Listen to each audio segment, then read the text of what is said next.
Hello, I'm Tom Kennemer. Many of you have seen our Madison County Military Heritage Hall of Heroes interviews here on ETV. For their courage and sacrifice, each veteran interviewed received an Award of Valor for bravery on the battlefield. Today we'll talk with the president of the Military Heritage Commission about the Hall of Heroes series and how the organization is also involved with other veteran-related programs. It is my pleasure now to introduce the president of the Madison County Military Heritage Commission, Clay Davis. Clay, it's a pleasure to have you with us, sir. Good to be here, Tom. Tom. Yeah, good to see you. First of all, tell us a little about yourself. I know you're a retired naval officer, a graduate of the Naval Academy. How long were you in the Navy? 24 years. 24 years, yeah. And where are you originally from? High Springs, Mississippi. Wow. Almost same latitude. Yeah. So I grew up 26 acres in Marshall County, Mississippi. And after almost 30 years between school and naval career and everything, I wound up on 26 acres in Marshall County, Alabama. So, There's some relation there, yeah. That's right. So how did you decide you wanted to be in the Navy or be in the military? Wow. So early on, probably, of course, growing up, I wanted to be a little bit of everything, but probably around the time of middle school, I really coalesced around wanting to be a pilot. And that's kind of all I wanted to do is, of course, this was, during the Star Wars age and that kind of thing. And it's an interesting, set of events where things happen. So my dad's brother had served in the Navy, and he decided he was going to get out. He was a chief petty officer, and he came to work for my dad for a year in his garage door business in Mississippi. Uh-huh. And during that time, we would actually, again, I was a young teenager, and so we would go out on these jobs and things. And I was telling my uncle I want to be a pilot one day. And he said, well, if you're going to be a pilot, the best pilots are in the Navy because they have to land on the aircraft carriers. Okay, yeah. I'm sure the Air Force and Marines, Oh, everybody yeah. would They differ with that. too, yeah. But anyway, so he said, so you want to be a naval aviator? And he said, and only officers can be pilots. And he said, and if you want to be an officer, you need to go to the Naval Academy because it's free education, and right. You come out and you got immediately go into career and everything else. And I was a poor dirt farm kid from Mississippi. I didn't know any better. I'm like, okay, I'm going to the Naval Academy. No idea how hard it was right. to do that, but I was, I studied fairly hard, and a lot of work from my mom in really pushing me and helping to get me connected with the right people to give me the information on how to go about through that process. And so I was very, very blessed. I was able to go to the Naval Academy Prep School, Naval Academy, and then to get a flight billet, and away I went. So, tell us about the Naval Academy. I've heard people describe it as like part college and boot camp. It's a combination of those. Tell us a little about how it was. So what I tell everybody at the Naval Academy is I do it again, but I wouldn't do it twice. Okay. And it's also a great place to be from, yeah. Not at. But yeah, it's a tremendous amount of intensity. Uh-huh. You start out plebe year with you're at the bottom of the totem pole, and so it's basically learning how to be a follower and how to be part of a team. And of course, it is almost like year-long boot camp with memorization and duty and getting grilled on everything and run through the ringer, and then you work your way up through the classes, but then you have the academics. And the academics, it's a premier academic institution. Right. I remember when I was a political science major. I started out as aerospace engineering major. That's another story for another time, but that didn't work out. So I was political science because I want to make good enough grades to get a flight billet. Right. But anyway, but I remember one of the classes that I had as a political science major. The instructor we had was a visiting professor, a fellow for the year. And he actually had to miss a week of class because he had to go to South Africa to meet with Nelson Mandela to negotiate the end of apartheid before he came back to finish out the semester. So, that's the level of faculty we had there. So, it's tremendous academics, but you've got the military piled onto it all the time. It's 24/7, with the uniforms and everything else. So but you build a tremendous bond, and friends that I've got from that time are still some of my dearest friends today. You stay in touch with some of them, yeah. Absolutely. When did you graduate from the academy? 94, sir. 94. Now, you went to, straight from there, from the academy to Pensacola for a helicopter training? Well, actually, I had another great opportunity come up because at that time there was kind of a backlog. This was after the Desert Storm drawdown, and so there was a backlog in getting folks into flight school. So I had about a year gap waiting to get into flight school, and so I was able to go to the Joint Military Intelligence College for a year of graduate school, and so I got some intel schooling under my belt, which it was nice because it kind of dovetailed with the political science, and so so I was able to do that for a year, and then went to Pensacola to start flight school after that. How long is flight training for a helicopter? Well, normally without any gaps or stops or anything, it's usually about, well, primary, we do API is about 6 weeks. That's just kind of classes and things like that. And then your primary flight training, where you learn just to fly a fixed wing aircraft, is about 3 or 4 months. And then you go to intermediate, and that's about a month or so.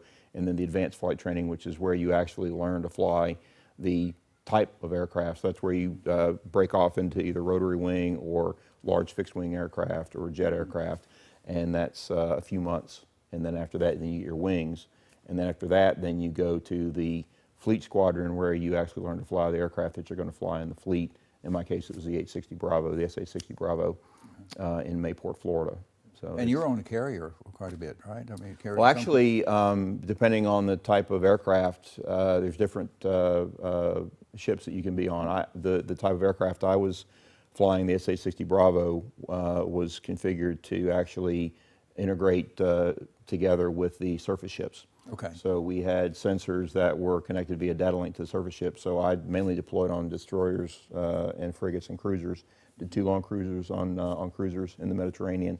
But by the time I had transitioned out to go to shore duty, I had landed on every type of ship in the fleet for the Navy, and probably about half a dozen Allied ships. Yeah. So we had the opportunity to operate around and off of amphibious assault ships and carriers and that kind of thing. But primarily, I was on what we call the small boys. Yeah.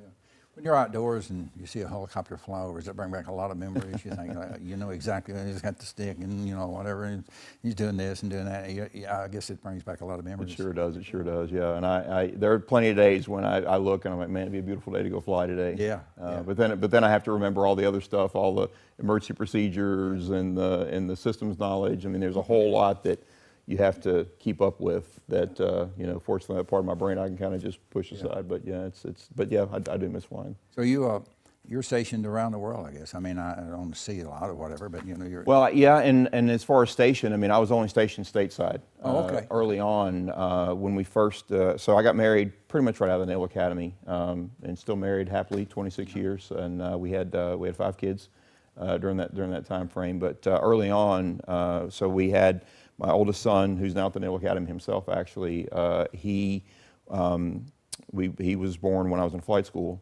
and then my oldest daughter was born when I was at the Fleet Replacement Squadron, learning how to fly the H-60, and they had asthma when they were young, and so for the Type Model Series aircraft, the overseas duty postings were either Sigonella, Sicily, or Japan, and at that time they had open pit burning of open incinerated trash and things, and so because of the kids' health issues, we were in a exceptional family member program, so we couldn't be stationed overseas.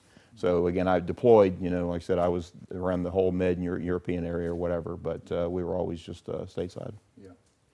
And when you got out after serving 24 years, what made you decide to get out? I mean, 24 years is a good time in service.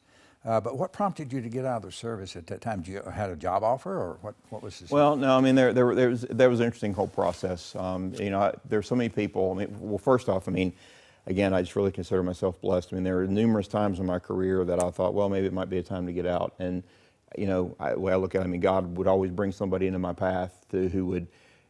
It was interesting. I mean, somebody would run across people and they would say, man, I wish, I tell them I was active duty, and man, if I just stayed in, I'd be retired now. Oh man, if I just stayed in, I'd have that pension. If I just stayed in, I'd have that medical care.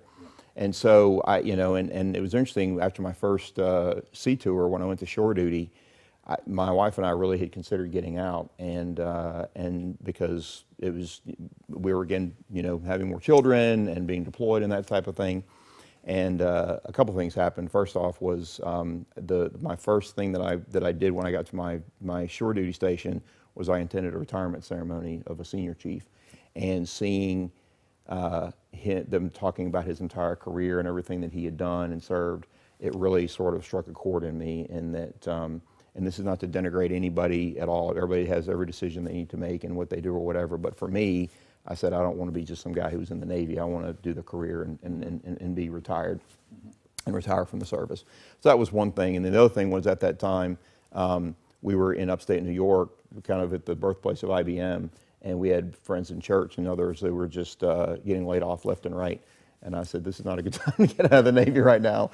So better just kind of stick it out. Yeah. Exactly. And then through a series of circumstances, because I was an operational aviator up until, like I said, I went into shore duty, and then I really had a great opportunity to transition over to acquisition.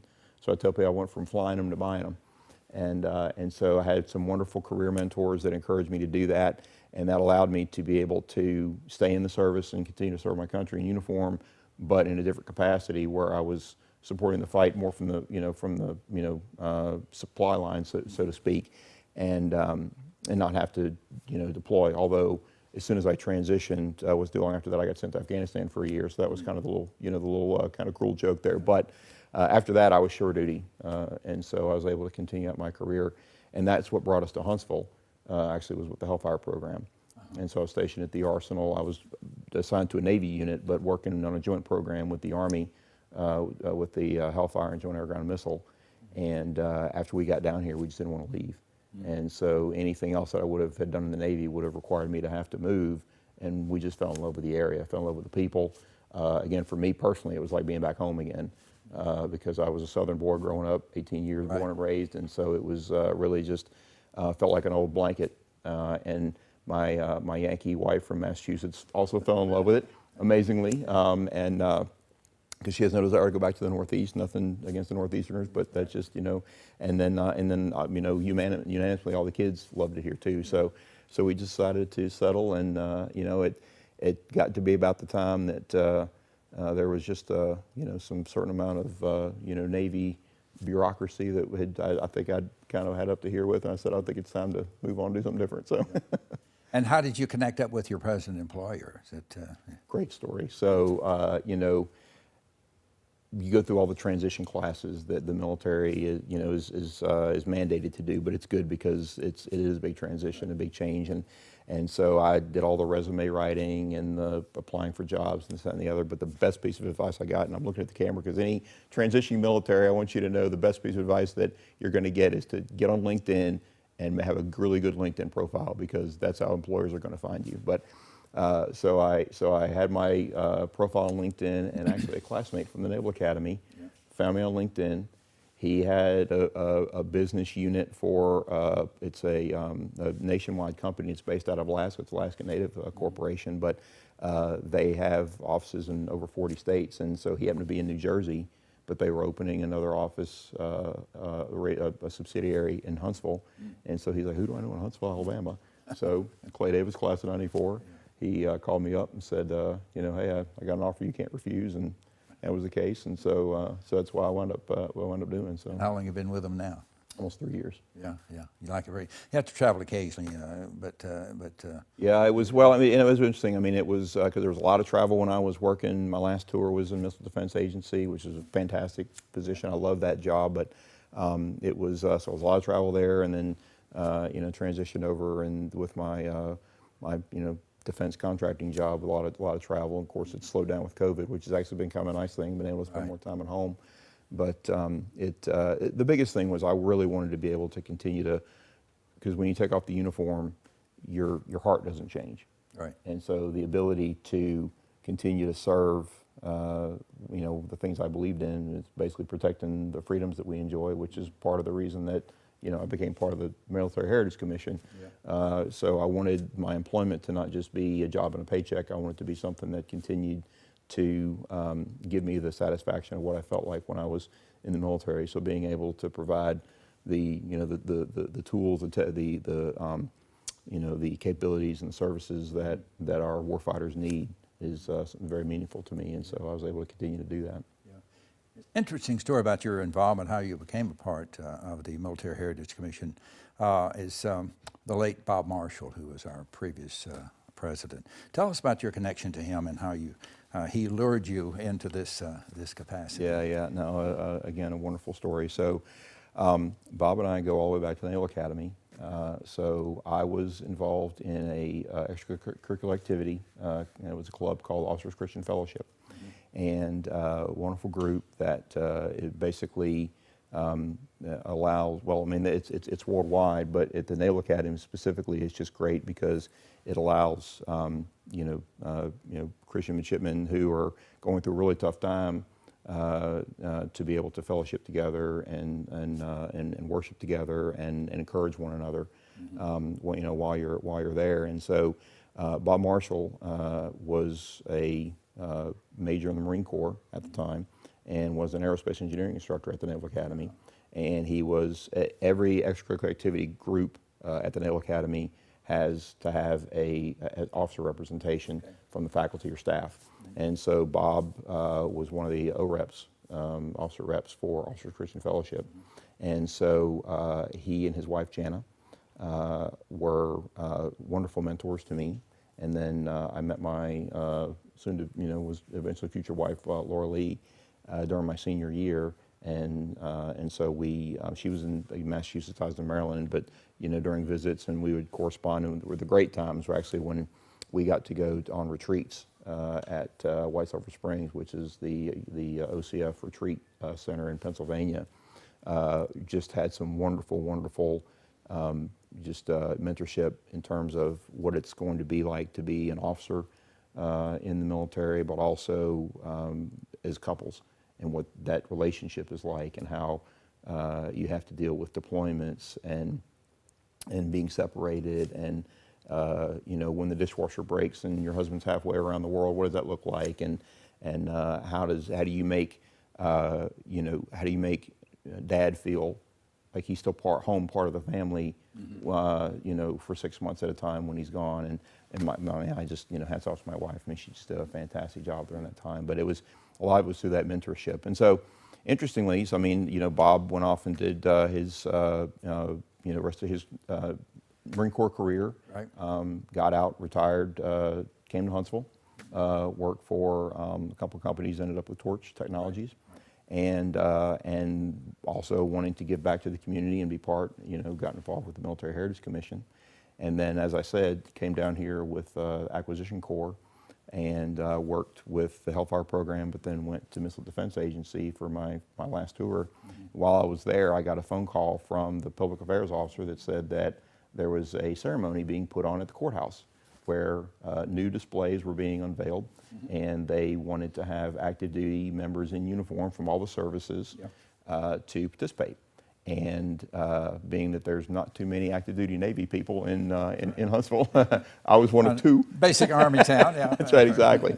They asked if I would participate, and I, of course, I jumped at the chance because I thought it was a great, again, a way to give back and be part of the community. And so they said, all right, well, you need to coordinate with this guy, Bob Marshall, about this event. Yeah. And I said, wait a minute.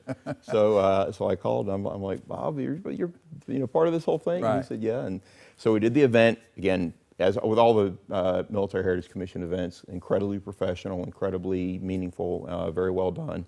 Had Benny Atkins, who we just recently lost, right. Medal of Honor winner recipient. And then Gary Mike Rose was there. So just super event. But in any case, I was just talking to Bob about the commission's work and what they do, and he said, well, you need to come to one of our board of directors meetings, right, and kind of see what it's all about. So came to a meeting, then to a next meeting, then another meeting, and eventually got on the board.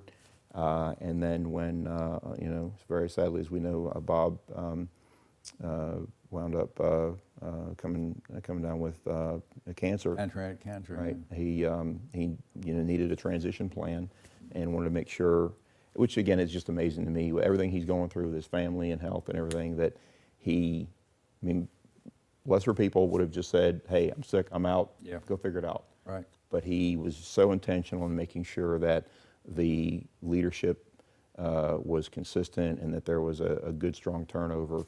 And he served till he absolutely just couldn't serve anymore. Right, At sure. the very end. And so, and I just, he didn't, put it to me of, hey, you want to be president of the commission, but he, of course, put it to, and of course, I don't know if you guys know, but, Tom's also on the board of the Military Heritage Commission, a fantastic board member. But anyway, so, put it to us to, kind of, pray and think about, who might want to come and be in that position. And of course, I felt like many people, I was too busy, too much going on, but something just kept weighing on my heart. And I just knew that it was just something that I had to do for Bob. I remember that when he introduced you, he said, almost the exact words, now this was one of my better students. And I knew he was building you up then, but he was a good man, and we appreciate you stepping in and doing the very fine job that you presently do. Clay, what is the goal? Let's talk about the Heritage Commission. What is the goal of the Military Heritage Commission? What are we trying to accomplish? Well, I think I really think words mean a lot to me, and I think that one thing I see in our society is, we've in many ways kind of lost control of the vernacular, and things that people say, sometimes meanings get twisted and wind up not really intending to convey what it needs to be conveyed. But I think that for, the organization was very well named. I mean, we're the Military Heritage Commission, and so most people think about heritage. They think of old things, or maybe something that was passed down, and I think that there's truth to that. But I really think that more than anything, it's heritage is something that is passed on, and we mainly seek to preserve and protect the military heritage of Madison County, mainly for the people of Madison County, for the community, but even for the entire country, and I would even say the world. I mean, the fact is that I believe very, very strongly that what the United States, from its founding, has had a special place in this world as a beacon of hope, a beacon of prosperity, a beacon of freedom, most of all. Mm-hmm. And of course, freedom is the bedrock foundation that allows all those other things to occur. And so, if people are unaware, they lose sight of the what it takes in order to secure that freedom, which is military members who have made very great sacrifices in order to earn and preserve and keep that freedom, then generations that come behind won't understand what it really takes in order to, they just take everything for granted. Mm-hmm. I tell my kids all the time, familiarity breeds contempt. And so if we're just familiar with what we have in this country, then you begin to develop a contempt for it. And so I think that the Military Heritage Commission serves a tremendous important role in the community in preserving that military heritage, so that that heritage can be passed on to future generations, so that they understand, what are those sacrifices, why were those sacrifices made, why is it important, so that we can hopefully raise up a new generation, right, who will understand how important it is, so that they will make those sacrifices, whether in uniform or out of uniform, to continue to preserve what we have, really are unique in the world and enjoying today. Right. Talk about the criteria for a Hall of Heroes member. How does a veteran become a member? So there's basically four main criteria, and I want to make sure I have it right. So right. I brought a copy of the application with us, but the first is obviously, it's a Hall of Heroes is someone who was in the military, and they have to have an honorable discharge. So mm-hmm. they have to be someone of upstanding character, mm-hmm. And so having the honorable discharge from the military verifiable is the first criteria. The second one, because it's Heroes, Hall of Heroes, they have to have been awarded some type of Valor Award. Mm-hmm. So not just a service award or even a unit citation type award, but an individual Valor Award, like Medal of Honor, Bronze Star, Silver Star, Navy Cross, something like that. And then not only did they have to come out of the service with an honorable discharge and serve honorably now as a member of the community, because it is the Madison County Hall of Heroes, they actually have to be a member in good standing in the community. So if someone wants to be a member of the Hall of Heroes, we're going to do a background check and make sure that they are still in good standing. And the last, of course, is a residency requirement, because again, it's for Madison County. So either you were a Madison County resident at the time that you entered the service, and so you can live somewhere else or be resident someplace else. But if you were a Madison County resident when you raised your right hand and entered, is the one residency meets the residency one way of meeting the residency requirement, and the other way is if you have lived here consecutively for 3 years and still live in Madison County, then you also meet the residency requirement. And we have members who represent all the wars, World War II, Korea, I mean, the whole gambit of all the involvement this country's been involved in. I think back to the Civil War. Yeah, I Civil War is our oldest. Yeah. Who there says is a Medal of Honor recipient. We're established in the early 70s, and so I think there were some like World War I people that were involved in. I got involved in the organization back at that time. Right. Now talk about the induction process. I know we strive to show the inductee how grateful we as a community are for what they did for the country. Talk about what all that involves. Yeah, I mean, you mentioned that we have members in the Hall of Heroes from all the conflicts, but also from all the services. Mm-hmm. And so, sometimes, again, being more of an Army town, we get kind of focused on, and many of our inductees are certainly out of the United States Army, but we, desire to bring in and recognize veterans from all services. And so, what we really encourage, I think one of the challenges we have is it's a double-edged sword, so to speak, to use a military analogy, that veterans who have served and have been honored with and recognized by the service, that by their armed service in terms of getting a Valor Award, that oftentimes they're so humble, and they don't necessarily want to make a big fuss or try to have the spotlight on them, which is understandable. But at the same time, what we try to tell the veterans who are nominated is that we do honor them, and we do recognize them, and we do remember them and remember their sacrifice, but it's not all about them. For the period around Veterans Day, when we're doing all the ceremonies and events around that, it's all about them. But beyond all of that, it's more than about them, and it's about using their examples, their fantastic, wonderful examples of heroism and valor and service, to teach and explain to the community, especially young people, what they've done and why it's so important, and for us to be able to recognize them as members of Hall of Heroes allows us to be able to tell that story. Mm-hmm. And so in that, usually what happens is that we very, very rarely have a veteran that will nominate themselves.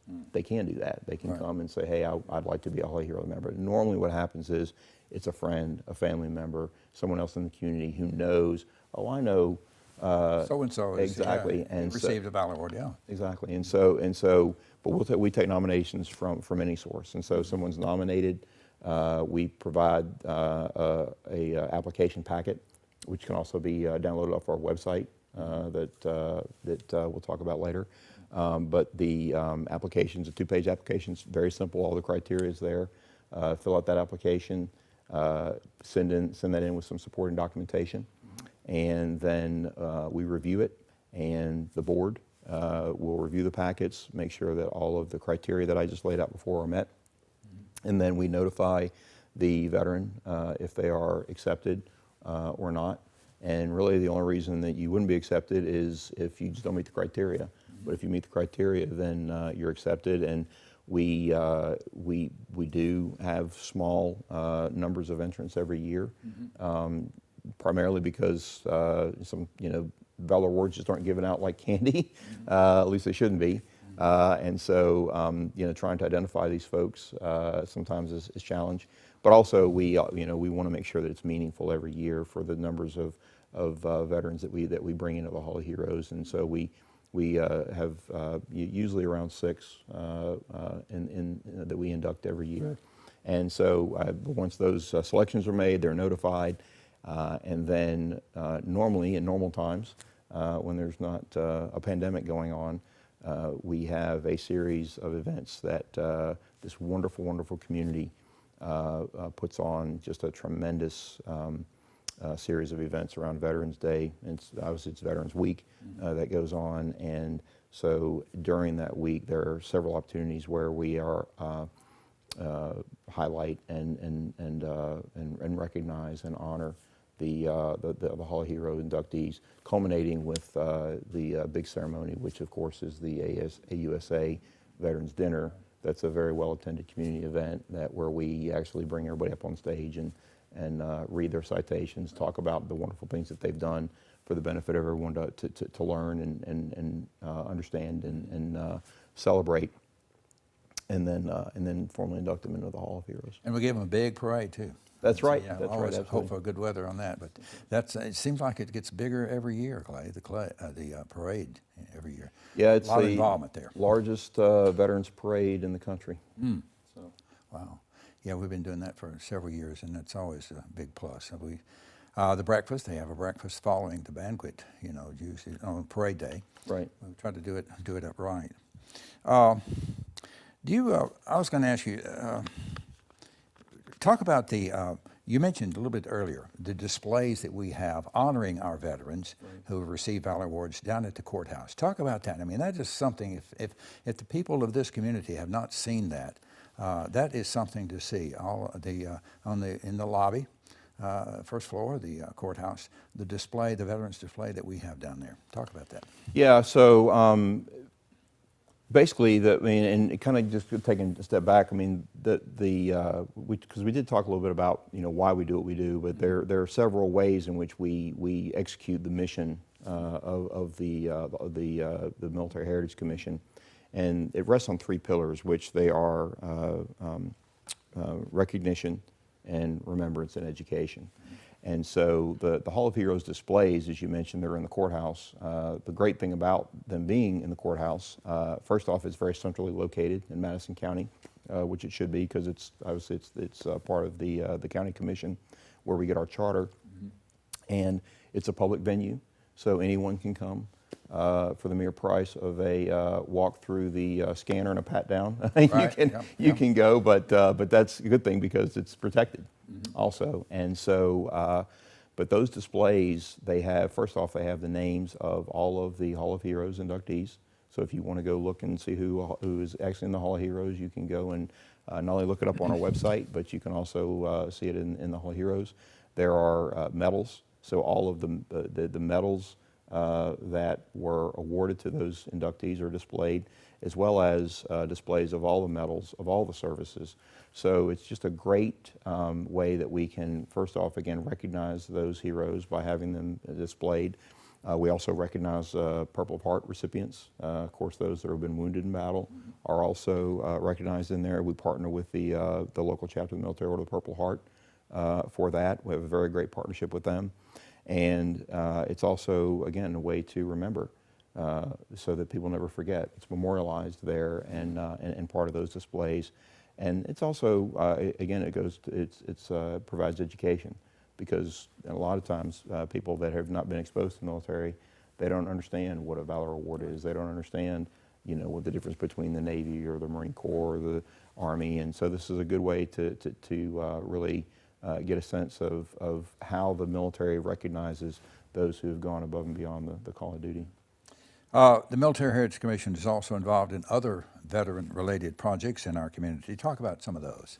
Sure. So first off, we partner. Again, Huntsville, I think, Huntsville-Madison County really I've not, and again, we've been stationed around a lot of places and traveled a lot, and I can't think of another community that is more veteran friendly and really appreciates the sacrifices of the military and veterans than this area and this community.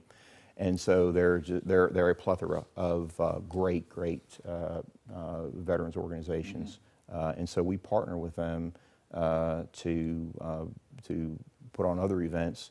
One that I think of is one we did last year, actually, that was the rededication of the Medal of Honor Memorial down at the Veterans Memorial. If you haven't been turnout, if you haven't been to the Veterans Memorial downtown, it's world class. It's on par, if not better, than anything you might find in Washington D.C.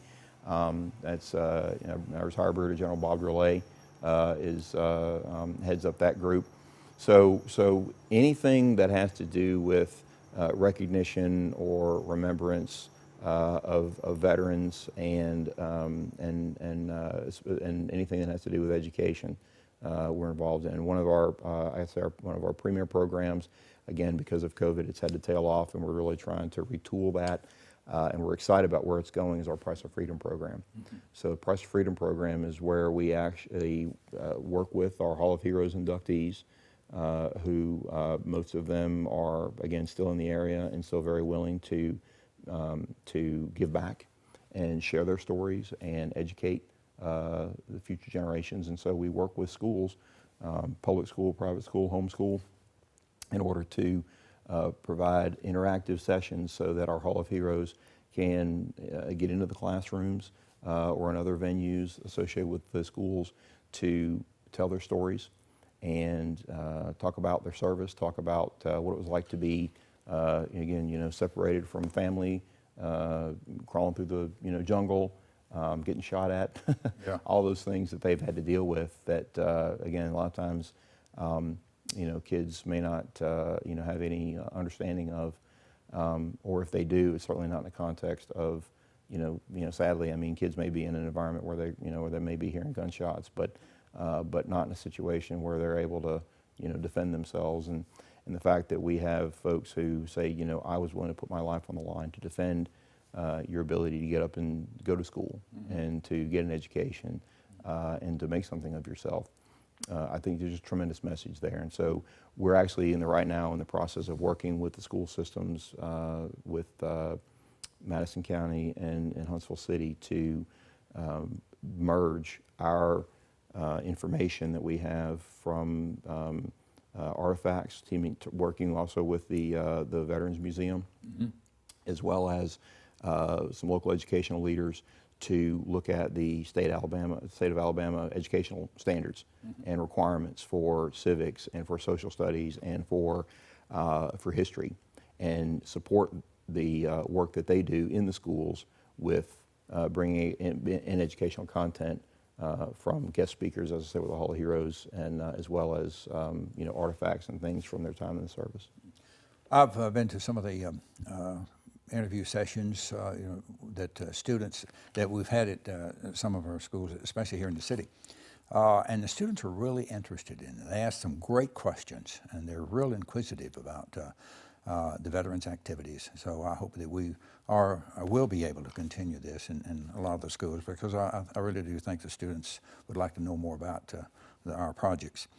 Also would like to mention that now our interviews that we do with all of our Hall of Heroes members is played here on educational television, and we have it on our website, and it also goes to the Library of Congress. So people, several ways that people can tune in on some of our interviews. Right. Yeah, and I think the fact that we were able to develop that partnership with the Library of Congress when we contacted them and explain what we do and how we capture these oral histories, and that these are really memorialized in a veteran just sitting down having a conversation and sharing their stories, that they jumped on the chance to be able to capture that information and make that part of our nation's history. And so the fact that we're part of that I think is very exciting. Yeah. Clay, do you think young people of today really understand the significance of what veterans have done and continue to do for our country? Talk about that. Well, I think what I've seen, I'm not an old guy, but I'm not a young guy either. And so what I've seen over the years, sadly, I think that type of understanding and appreciation has been declining. I think that, I mean, again, I'm so pleased that in working with the school systems that we've gotten a good response and a very positive response in terms of our desire to bring this content into the schools to try to augment, because in many cases the amount of educational content that goes into the schools sometimes is challenged by a lot of resourcing constraints and time constraints, and so being able to make sure that the history, I mean, it's just, the kind of the nature of the beast, right? I mean, the more time goes on, the more history you have to teach. Right. So I think that, what we've seen is, I think, just an understanding of how the military supports the ability for the country to even exist and why that's so important. I think that simple things like explaining to students that when a military person joins, and every time they get a promotion, that they always have to raise their right hand and swear allegiance to support and defend the Constitution of the United States against all enemies, foreign and domestic.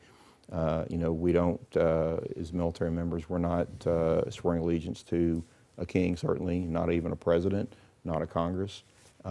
We swear allegiance to the Constitution, and that embodies our the governmental structure that the founders put in place to ensure that we would have freedom and that the government would be there to protect the liberties that we enjoy.